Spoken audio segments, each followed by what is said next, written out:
Open up that Crystal Pepsi and get comfortable. This is Dope Nostalgia.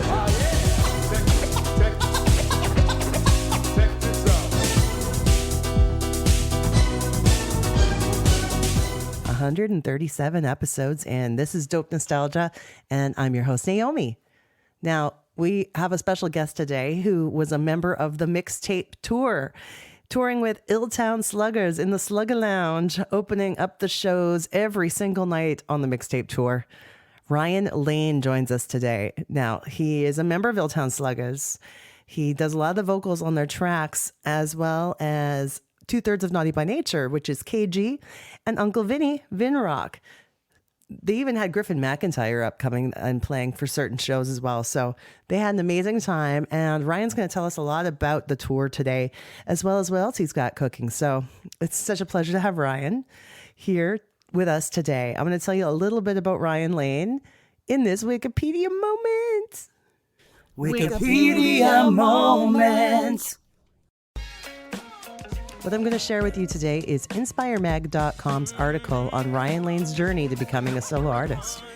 Ryan Lane started a career in music at a very young age as he joined the Harlem Boys Choir as a featured member. With this early opportunity, he could develop his own unique style early on, build upon his strengths and weaknesses as an artist, and finally even had the chance to perform with artists such as Whitney Houston, Stevie Wonder, Michael Jackson, and the Backstreet Boys. Ryan Lane's early connection and experience with such legendary musical figures continued to help Ryan Lane develop his musical style and helped enable him to become a solo artist. In 2007, Ryan Lane joined the R&B group Project 718, where they signed their first deal with Capitol Records. However, Ryan used this experience to learn what was available to him, and so in 2012, he decided it was time to start his career as a solo artist. Since then, he hasn't looked back, constantly working to exhibit the unique sound he has developed because of his immense experience in the industry. Even during the COVID pandemic, he released his single Forever while creating the music video for the song at the same time. So clearly his work ethic is not a weak spot, and it shows in his frequent collaborations and efforts to create the best work possible. Right now, he is creating and collaborating with Illtown Sluggers. Like I mentioned earlier, that's 2/3 of Naughty by Nature. And we have Ryan here today to tell us all about what he's been up to. Oh my goodness, the Mixtape Tour. Could not believe it. Now, we know that Ryan's not technically an artist from the 90s, but he has a lot of 90s influences. And we speak about some of those things, as well as everybody he was touring with was so very 90s. So please, everybody, welcome Ryan Lane to the show. Sorry, how you doing? Good, how are you? Thank you, I'm doing good. Oh, I love your background. Thank you. This is the Legends Wall. That is The Legends Wall. Thank you. That is sweet. So are you on a day off right now from the Mixtape Tour? I am on a day off here. I actually just walked in from the gym. I got my gym clothes on. I ran a couple errands. I looked at the time, like I got to get home. So I walked in here like 3:50 and just got it together real quick. So Well, that's perfect. Hey, I'm really glad you took the time to do this for me. Thank you for being on Dope Nostalgia. So I don't know how much Katrina has told you already about this show, but we're like a podcast that kind of like focuses on what happened in the 90s, but we also talk about what artists are doing now. So yeah. when things all started for you as a musician, you were a member of the revered Harlem Boys Choir, correct? Yes, yeah. I was in the Harlem Boys Choir, yeah. Is that a really hard audition to get? How does that go down? Was it a hard audition? I think the audition process, I made it harder for myself than it was supposed to be honest with you. So I remember hearing about the Harlem Boys Choir. I was watching the Disney Channel one day. I don't know how old I was, but the Backstreet Boys was doing like a concert or some type of thing with the Disney Channel, right?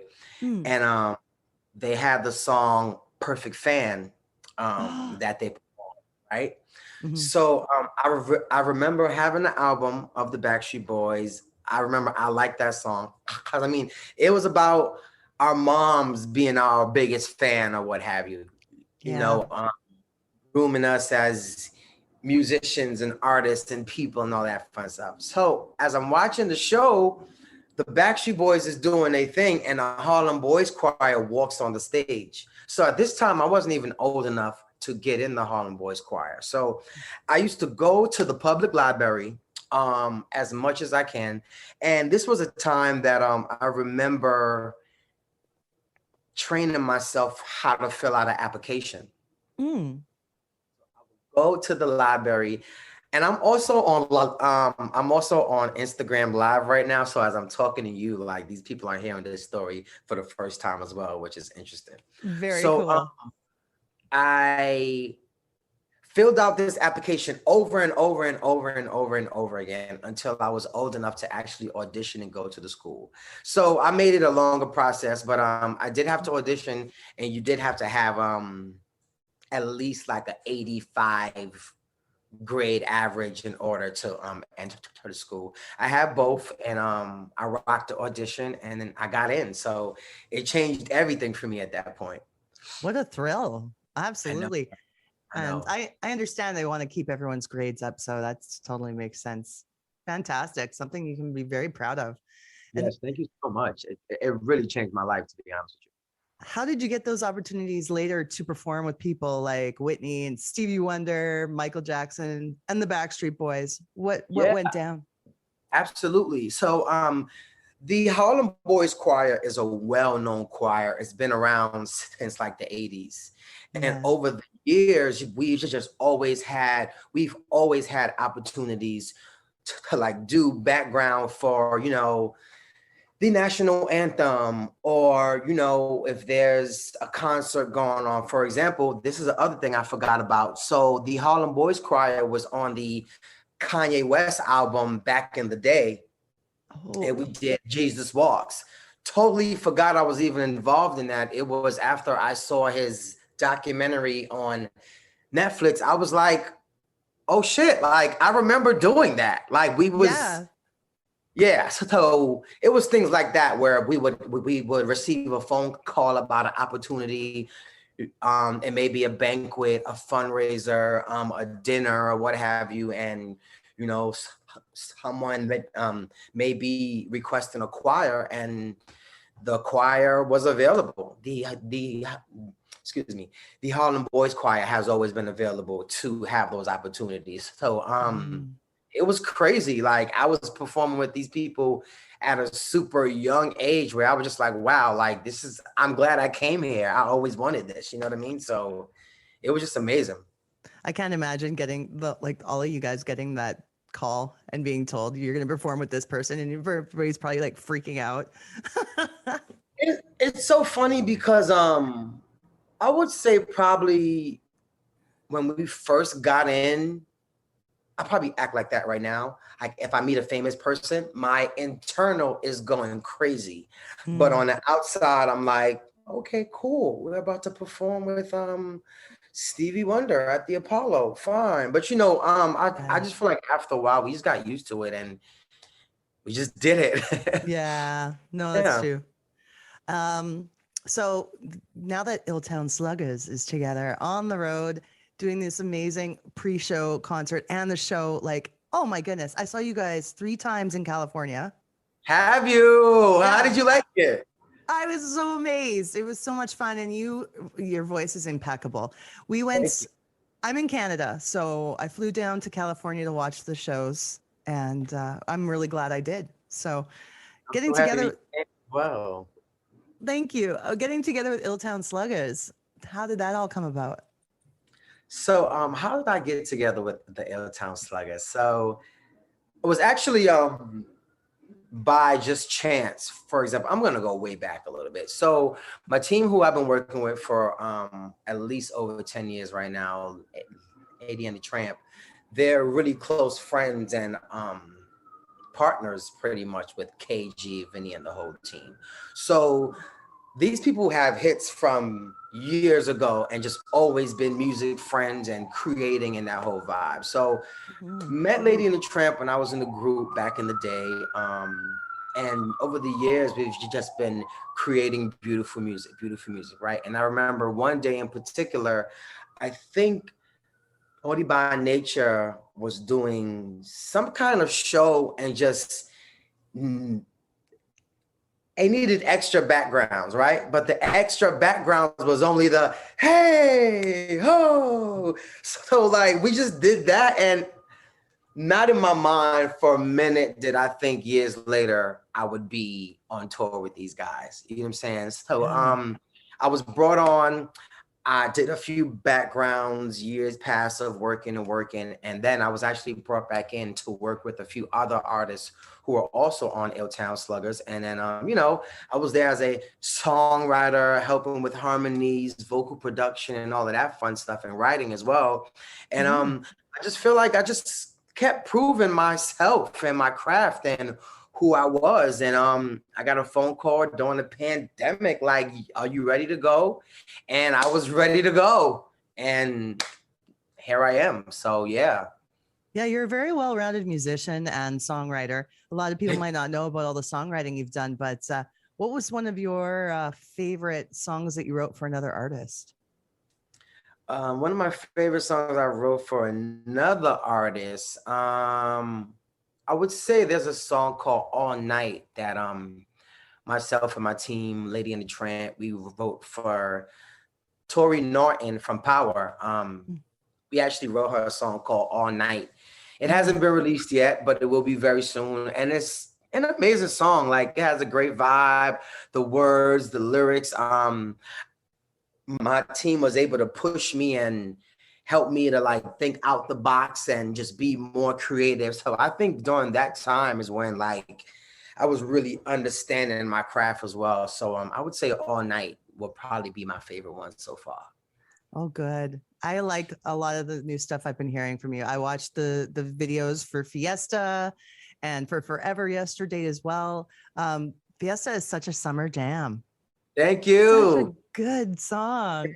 Fiesta is a jam. I'm really happy that the people have, I'm sure you saw it at the shows, the people love Fiesta so much, and everyone's in the audience dancing along with us, having a good time. Like, I'm proud of Fiesta as well, because Fiesta was actually an idea we just had, and it's being heard by thousands of people every day. So Fiesta is probably like up against All Night as well. Yeah.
And Forever too. I love that tune. It was beautiful. You know what? I don't know. I kind of got almost like a Craig David vibe. You know? I actually heard that before. I heard Craig David. Yeah, I heard Craig David before, and I've heard Craig David and Neo. Yeah. I definitely heard Craig David though, and that's random because a lot of people do not know who Craig David is. And the people who know who he is will understand why. So I get that. I can totally understand that. Who are some of your influences when you were becoming a young songwriter and singer?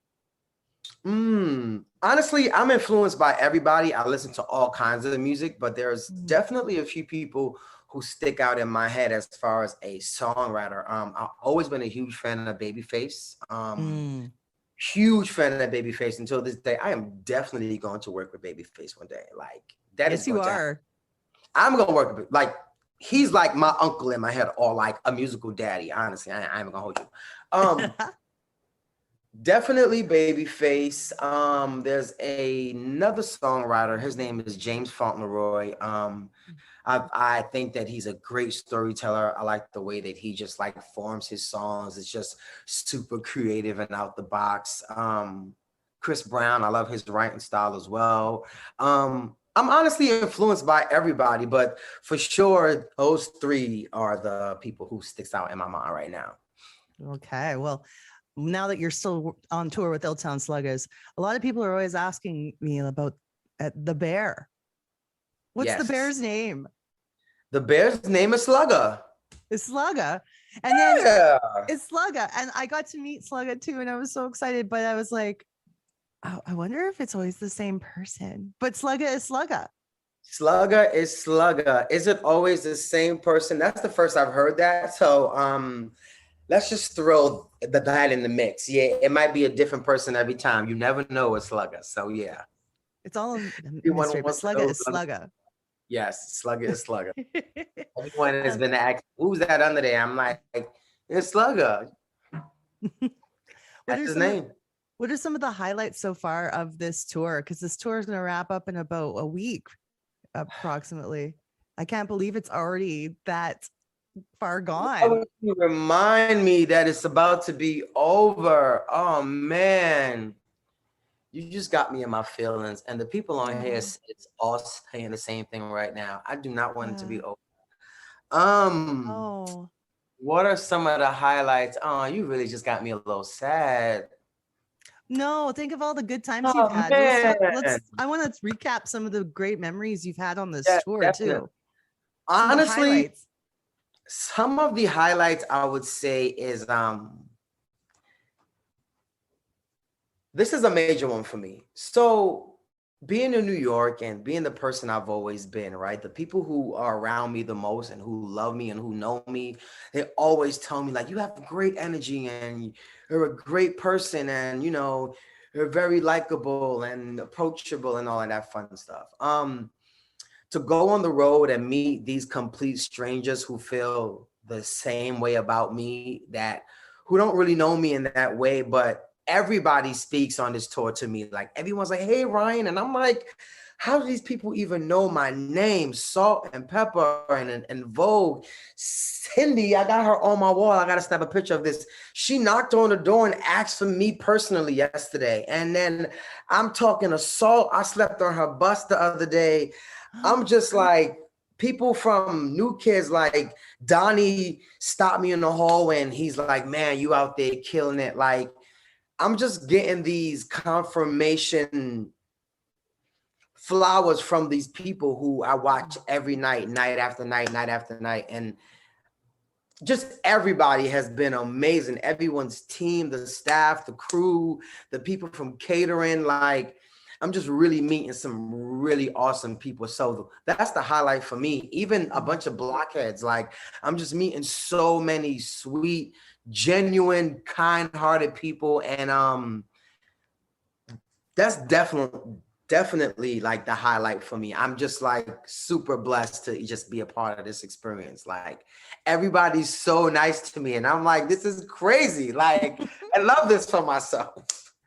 I love this for you too. I mean, and yes, blockheads are so loving and they'll know all about you, you know, now that you've done this tour and they'll support your career. Song. They bring me gummy bears and all my favorite things. I'm just so like, it's a few of them on here right now who's watching, like just amazing people and just who just love my voice. It's been people in the audience crying, like after I get off stage and they hug me like, thank you for dancing with me, and people in it's just all different kinds of people who I'm meeting. And I'm just really like, I just love this so much. Like I'm a different person after this. Like, I know that internally, like this is just different for me. So yeah, it's crazy. It's just crazy, man. I'm meeting so many awesome people.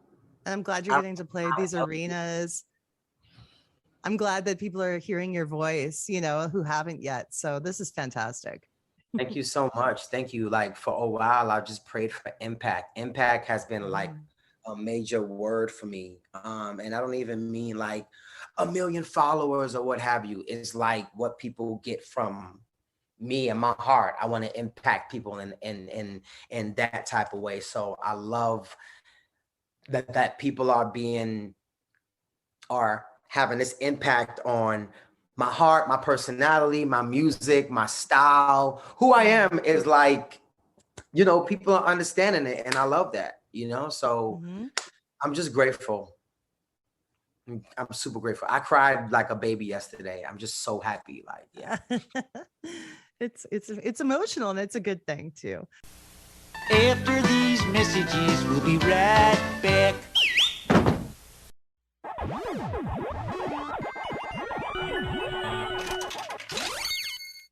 Dope Nostalgia listeners, I love you, and I thank you so much for being a part of this show and its success over the last 2 years. We have what's called Patreon for those who want to support the show financially. For as little as $1 a month, you can become a subscriber and get bonus content, early podcast release, all kinds of cool behind-the-scenes stuff, and more. There's different tiers of membership starting at only $1 a month. And we even have some special merch for you guys who are in it for the long run. So please join our Patreon. It's at www.patreon.com/dope nostalgia. Hello, this is erotica romance author, podcaster, sex blogger, Ruin Willow. Oh, yeah. With Ruin Willow Podcast. And on my podcast, I talk about all things related to sex, sexuality, sexual health, erotica. I want to help you enjoy your life and have better sex using the tools of erotica, erotic audio, and interviews talking with sexuality experts in the field of sexual health, sexuality, and sexual wellness. Come listen to my podcast. I have a wide range of topics and fiction erotica storytelling. It's the truth! Your principal can't smile, can't swim, can't rap, and I can't stand bubble tape. Your school bus driver can't drive, wears curlers, makes funny noises, won't try bubble tape. No way, Jose! Bubble tape, it's 6 feet of bubble gum for you, not them.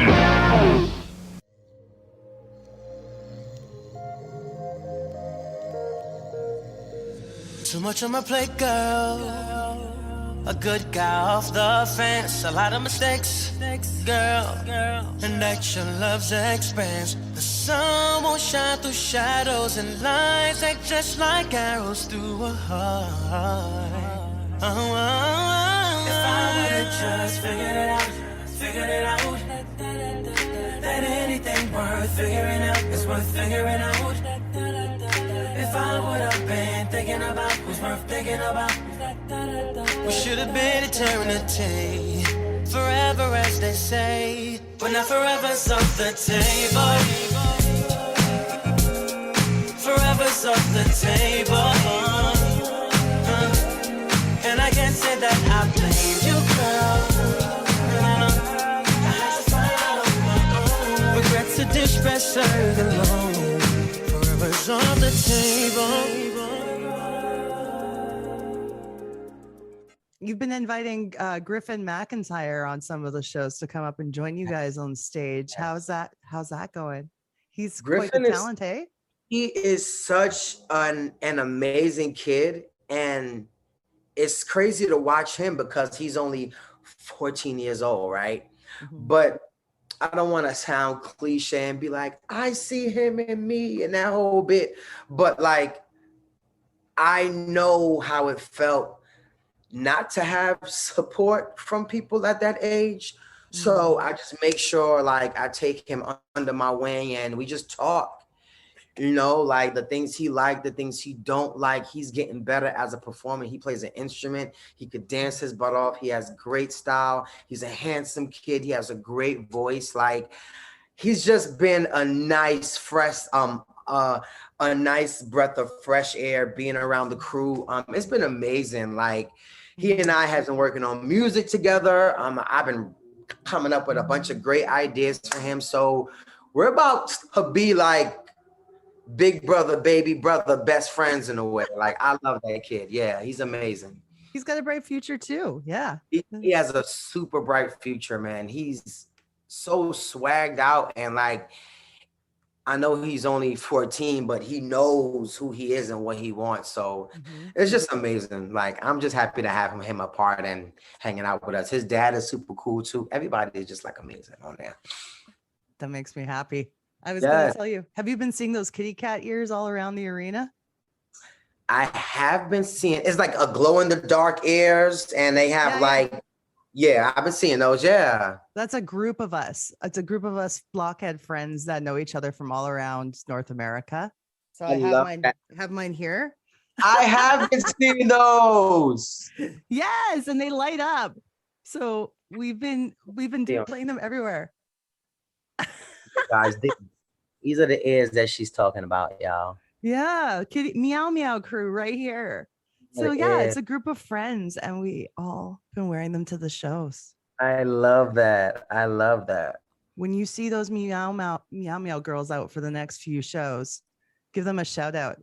I will definitely give them a shout out, and I will let them all know that you and I spoke, and I know about this group now. You know what I mean? Yeah. Yeah. No, we'll follow you on Instagram and everything and help support you. Absolutely. Yes, please do. I'll do the same. Now, thinking about going into the future, are there any collaborations you've always wanted to make, or do you have any coming up that you'd like to share?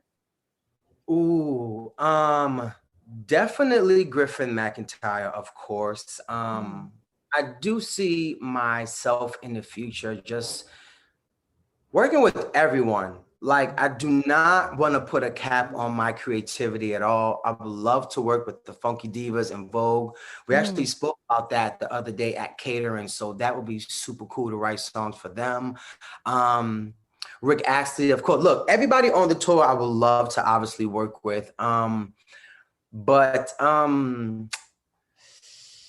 Who would be a person I would love to collaborate with? I feel like it's always been the same person or the same two people. I would say Brandy and Chris Brown. I would say Brandy because I just feel like I would love to. Oh yeah, and Michael Jackson.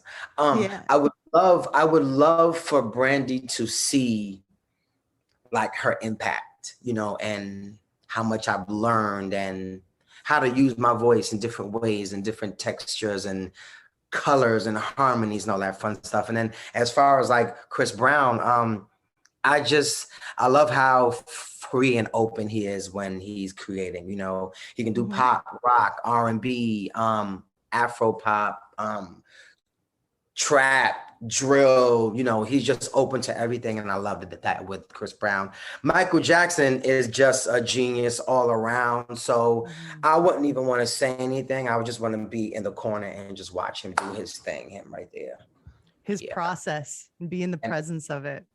Brandy's right there, so I got my people around me. This is the legend. I love that. Everybody on here. I love that. I've been like admiring it the whole time too, and yeah, there's still plenty of room for more albums. Oh yeah, I have a slot open right here, this line. And actually while we were in Missouri, I want to say, one of a close friends of the guys, he went to his store and I bought a bunch of albums. I bought like old school Sierra, Cisco, 112, and I have a whole box of like vinyls anyway, but yeah, I'm going to definitely change these around, add some more, pull a few off. So I love vinyls. I've had these since I was a little boy, so. And you probably have quite a good collection now. I do. How have you been taking care of your voice over the years, especially when you're on the road? Do you have a routine to take care of your singing? That's a very interesting. I'm sorry, it wasn't Missouri, it was Minnesota. Thank you, Eric Elstrom. That's been my buddy. Like I love Eric. He's like the best. Hi, Um, Eric. I say hi, Eric. How do I take care of my voice? Honestly, rest. I drink a lot of tea. I think I drink tea at least 3 to 4 times a day.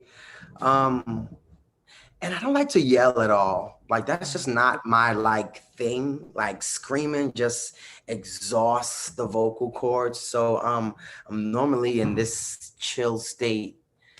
I don't like to overtalk. So, I'll for sure be in a corner just chilling, doing my thing. But I would say just drinking tea and just getting rest and eating halls and staying hydrated and all of those things, I would say has been keeping me in top-notch vocal shape. So I've been happy about that. It's working. I was nervous. Whatever I was like, you're doing.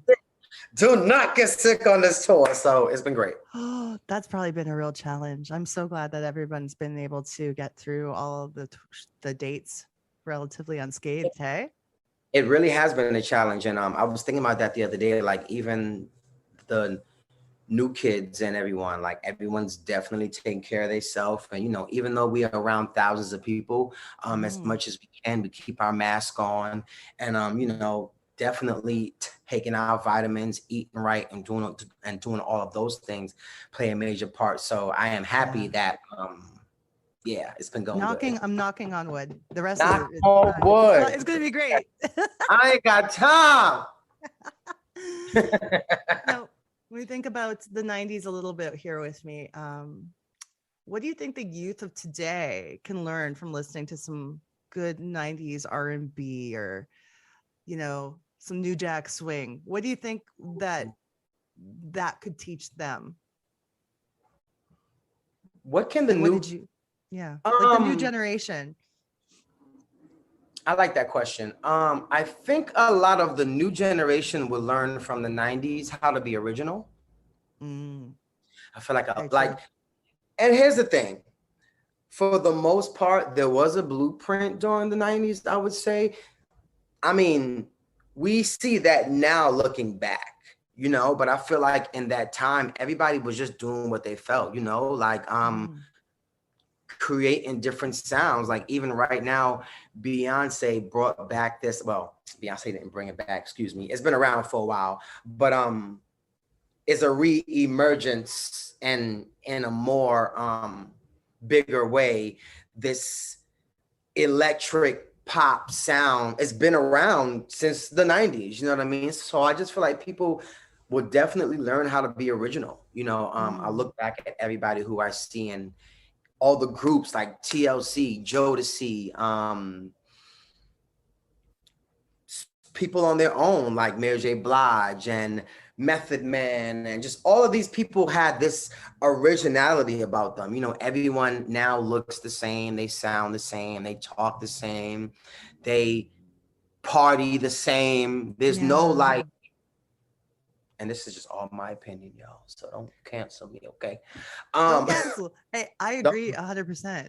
But yeah, I would definitely say originality is just so important. And see, I come from that era, so I try to exude that originality as much as possible because I know there's a lot of copycats out here. So yeah, look, a major part of where Lane came from, just doing my own thing and being original, being a lane maker. What's up, y'all? Doing my thing. Yeah. That's the best, the lane maker. I love that. Yeah, I love the lane makers. I love them. Love it. But I agree with you. And I can tell when I listen to your songs, that's like, I'm not usually one who listens to a lot of new music anymore because I'm just not like, it's like what you said.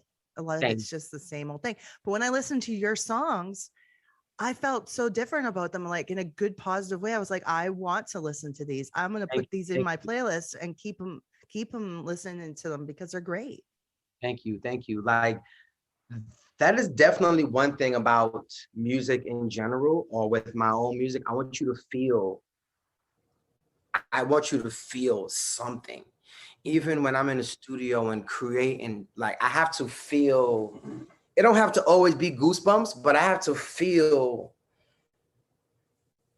like the story is already there. You know what I mean? And I want people to feel that. I want people to like close their eyes. I could be black, white, Japanese. It does not matter. It's good music and it just makes you feel away. You know what I'm saying? And even with the genre, any type of genre, I just want to experiment, create, and just do what comes from my heart. You know, even in the studio creating, yes, I can be a little hard on myself and I'll tweak things and go back. But in the moment, I just like doing what I feel and then I just go from there. You know what I mean? So it's all about a feeling for me. That's good. That's good creativity. And how good vibes. So before we wrap things up too, I always want to ask people what kind of things they can take them back to the 90s, like toys, clothing styles, you know, maybe a song. Can you think of something that really reminds you and gets you nostalgic about the 90s? Oh my God, yes. Off the back, something came to my head, a Walkman and a CD player. Yeah, the Discman too. When I tell you, I done been through so many batteries in my life and headphones and Walkmans, and like growing up, I didn't really want like video games and that whole bit. I was just all about like, I want CDs, I want cassettes, I wanted a record player forever. And nobody got me one until I was old enough to get my own. I found one at a thrift shop, but that's a whole nother conversation. But I would say definitely a Walkman. I used to bring a book bag full of like I had a book of everybody's album and with the book sleeve, and I would just bring it around with me everywhere, changing on the train, on the platform. Yeah, like I would definitely say a Walkman or a CD player has definitely like changed the game for me and will just always stick out to me. Not too much the fashion, only because I was very young. I wasn't really paying attention to the fashion, but now it inspires my whole style now for sure. But for sure, a Walkman and CD player is what would bring me back. Yeah. It was the thing that you needed to have with you at all times, like the phone is now, right? Like, you know, people need a blanket or like a teddy bear. I had my headphones on, and it wasn't like AirPods or earbuds. It was the big old ugly headphones, and it was peeling around the edges, and yeah. But I love those. Those are great. I'm at my age right now, but it's okay. I'm grown. You know what? Earbuds? I'm not AirPods. I'm not a big fan of them on an airplane because as soon as one fell out of my ear, good luck trying to get it off the floor. Get it off the floor. You might doze off and fall somewhere. Yeah, it's a lot. Yeah. So for air travel, I'm bringing these big cans.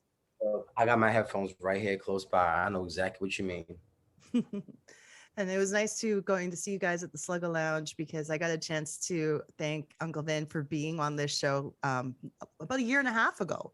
I love that. Yes. We were still in lockdown. He came in and graced us with a fantastic interview. So I wish you guys the best of luck for the rest of the tour and making music going forward. What do we have to look forward to? Thank you so much. What to look forward to? So I'm manifesting another tour. Definitely another tour in the works, right? Because at this point, I'm just like in love with the process. I'm loving what I'm doing. I'm having the time of my life. But honestly, what to look forward to from Ryan Lane? I would say everything. I've been doing everything for so long, and I just want to keep on getting better at those things. So whether it's teaching, fashion, music, just look forward to everything. Like, I'm going to keep on doing what makes me happy, keep on doing what brings me joy and keeps me in the space. Expect everything, acting, clothing, obviously more music, dancing. I still want to keep on teaching. Honestly, I've been really in a space of doing a lot of artist development as well. I used to do that back in the day with this girl group. So, I just want to do everything that makes this heart of mine bubble and warm. You know what I'm saying? So look forward to everything because like me being on this tour and even me being in my apartment right now, like I'm not slowing down for shit. So it's on. Nice. For real. Good. Yeah. You've made a lot of new fans on this tour. I'm watching. I'm sorry, but yeah. You made a lot of new fans on this tour, and that's fantastic. So Thank you so much. Thank you. I'll be keeping up with what you're doing. And also, since we're up in Canada, we would love to have you come visit. Absolutely. I would love to come to Canada. I only been there one time and I went for work and I didn't experience the, energy of Canada. So I would love to. Absolutely. Well, thank you again. It was I'm so happy to have had this chat with you, Ryan. So thank you. It was great talking to you as well. I love doing interviews and expressing and exchanging. So thank you. Enjoy those last shows. Here you go. Thank you so much. Thank you. All right. Bye. Bye, my love. Have a good one. You too. All right. Hey kids, put down that Tamagotchi and listen for a second. You can follow us on Twitter at NostalgiaDope, Instagram at dope_nostalgia. Visit our website at www.dopenostalgia.com or pick up the phone and call us at 780-851-8785. This podcast is licensed by SOCAN because we believe that artists should be paid for their work.